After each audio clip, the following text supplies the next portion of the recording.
बेटा अब खुद कमाने वाला हो गया था, इसीलिए बात बात पर अपनी माँ से झगड़ा था। ये वही माँ थी जो बेटे के लिए पति से भी लड़ जाती थी। मगर अब फाइनेंशियली इंडिपेंडेंट बेटा पिता के कई बार समझाने पर भी इग्नोर कर देता।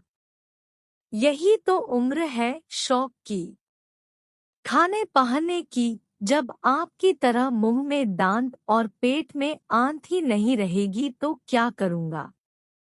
वह मीना भी भरे पूरे परिवार से आई थी, इसीलिए बेटे की गृहस्थी की खुशबू में रम गई थी। बेटे की नौकरी अच्छी भी तो फ्रेंड सर्किल उसी हिसाब से मॉडर्न थी। बहू को अक्सर वह पुराने स्टाइल के कपड़े छोड़कर मॉडर्न बनने को कहता, मगर बहू मना कर देती। वो कहता, कमाल करती हो तुम, आजकल सारा जमाना ऐसा करता है, मैं क्या कुछ नया कर रहा हूँ। तुम्हें खुश के लिए सब कर रहा हूँ और तुम हो कि उन्हीं पुराने विचारों में अटकी हो। क्वालिटी लाइफ क्या है तुम्हें मालूम ही नहीं। और बहू कहती, क्वालिटी लाइफ क्या होती है ये मुझे जानना भी नहीं है, क्योंकि लाइफ की क्वालिटी क्या हो मैं इस बात में विश्वास रखती हूँ। आज अचानक पापा आईसीयू में एडमिट हुए थे। हार्ट अटैक आया था। डॉक्टर ने पर्चा पकड़ाया, 3 लाख और जमा करने थे। 1.5 लाख का बिल तो पहले ही भर दिया था, मगर अब ये 3 लाख भारी लग रहे थे। वह बाहर बैठा हुआ सोच रहा था कि अब क्या करे। उसने कई दोस्तों को फोन लगाया कि उसे मदद की जरूरत है, मगर किसी ने कुछ बहाना कर दिया। आंखों में आंसू थे और वह उदास था।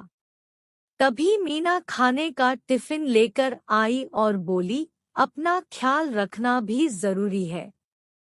ऐसे उदास होने से क्या होगा, हिम्मत से काम लो, बाबूजी को कुछ नहीं होगा, आप चिंता मत करो। कुछ खा लो, फिर पैसों का इंतजाम भी तो करना है आपको। मैं यहाँ बाबूजी के पास रुकती हूँ, आप खाना खाकर पैसों का इंतजाम कीजिए। पति की आंखों से टप टप आंसू झरने लगे।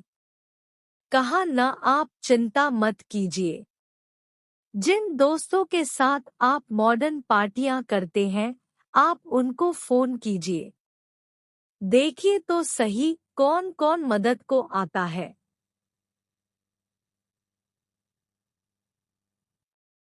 पति खामोश और सुनी निगाहों से जमीन की तरफ देख रहा था कि पत्नी का हाथ उसकी पीठ पर आ गया और वह पीठ को सहलाने लगी। सबने मना कर दिया, सबने कोई न कोई बहाना बना दिया।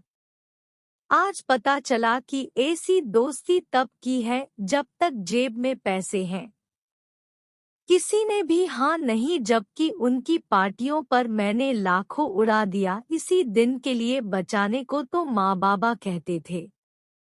खैर कोई बात नहीं, आप चिंता न करो, हो जाएगा सब ठीक। कितना जमा करना है, अभी तो तनख्वाह मिलने में भी समय है।